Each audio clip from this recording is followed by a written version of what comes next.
श्री शिवाय नमस्तुभ्यम। हर हर महादेव। मार्गशीर्ष माह के कृष्ण पक्ष की एकादशी तिथि को उत्पन्ना एकादशी कहा जाता है और इस दिन उत्पन्ना एकादशी का व्रत रखा जाता है।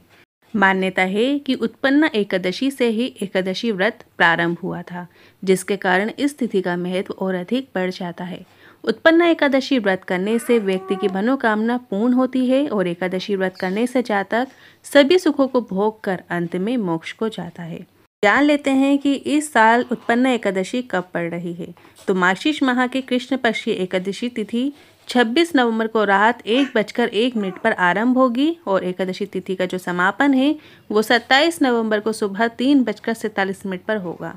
दिया तिथि के अनुसार एकादशी व्रत 26 नवंबर 2024 को रखा जाएगा। जो उत्पन्ना एकादशी का व्रत का पारण का समय है, मतलब व्रत जो खोलने का समय है, तो उत्पन्ना एकादशी व्रत का पारण 27 नवंबर 2024 को किया जाएगा। व्रत पारण का जो समय है दोपहर में 1:12 से दोपहर के 3:18 तक रहेगा। ये जो पारण का समय हमने बताया है, इस बीच में आप अन्न भोजन ले सकते हैं।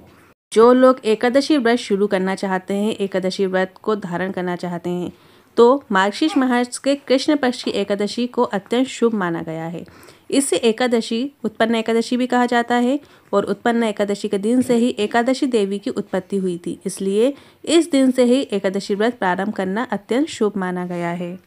जब आप एकादशी व्रत धारण करते हैं तो कुछ विशेष बातों का, विशेष नियमों का धारण करना चाहिए। जिस दिन आप एकादशी व्रत रखें उस दिन आप किसी वृक्ष की पत्तियां ना तोड़ें, तुलसी ना तोड़ें, कोई अन्य फूल ना तोड़ें, किसी भी प्रकार के आपको पौधों से पत्तियां नहीं तोड़ना है। अब गुरुजी पंडित प्रदीप मिश्रा जी के द्वारा बताया गया एक विशेष उपाय एकादशी में किया जाने वाला है। अगर आपके घर में एक कमाओ सवा खर्च होता है, या घर में क्लेश चलता रहता है, या आप नौकरी का प्रयास कर रहे हैं पर आपको नौकरी नहीं मिल पा रही है, या आप किसी एग्ज़ाम का प्रयास कर रहे हैं, आप एग्ज़ाम में सफल नहीं हो पा रहे हैं, तो इस उत्पन्ना एकादशी के दिन आप इस विशेष उपाय को अवश्य करें। गुरुजी पंडित प्रदीप मिश्रा जी के द्वारा बताया गया विशेष और लाभकारी उपाय है। क्या करना है, आपको एक कलश जल लेना है और आपको 7 बेलपत्र लेना है। 7 बेलपत्र ऐसे लीजिएगा जो कहीं से भी खंडित ना हो, पूर्ण हो। 7 बेलपत्र आप जो पीछे डंठल लगे होते हैं, आपने देखेंगे ध्यान से, पीछे जो डंठल लगे होते हैं बेलपत्र में, वो आपको तोड़ लेना है। कभी भी शंकर भगवान की शिवलिंग पर डंठल लगी बेलपत्र नहीं चढ़ाई जाती।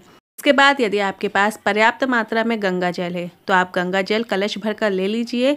यदि पर्याप्त मात्रा में गंगा जल नहीं है तो आप अपने घर में जो भी आपके पास जल है वो जल आप कलश में डाल लीजिए और कुछ बूंदे गंगा जल की आपको डाल लेना है। और 7 बेलपत्र आपको पत्ती का मुख कलश के अंदर डुबोते हुए, डंडी का मुख ऊपर रखते हुए आपको बेलपत्र को कलश के अंदर डाल लेना है और ये कलश लेकर आपको शिवालय पहुँच जाना है। सबसे पहले आप देखेंगे नंदी महाराज जहाँ विराजमान है। नंदी भगवान का जो पैर उठा हुआ होता है, बस वही जो कलश का गंगा जल है आपको नंदी के उठे हुए चरण में आपको अर्पित कर देना है। जब आप नंदी भगवान के चरण में जल समर्पित कर देते हैं, उसके बाद कलश में आपके पास 7 बेलपत्र बची रहेंगी।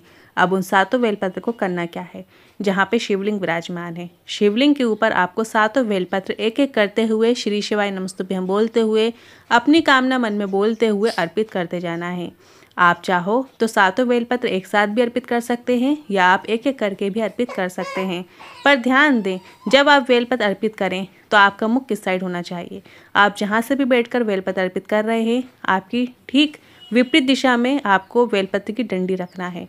मतलब यदि आप उत्तरी मुख होकर बेलपत्र अर्पित कर रहे हैं तो जो बेलपत्र की डंडी है वो जलाधारी की ओर करते हुए अर्पित करना है। यदि आप कहीं और से भी अर्पित कर रहे हैं तो पत्ती का मुख आप अपनी ओर रखें और डंडी का मुख आपसे ठीक विपरीत दिशा की ओर रखें। इस तरीके से आपको इस उत्पन्ना एकादशी में उपाय करना है।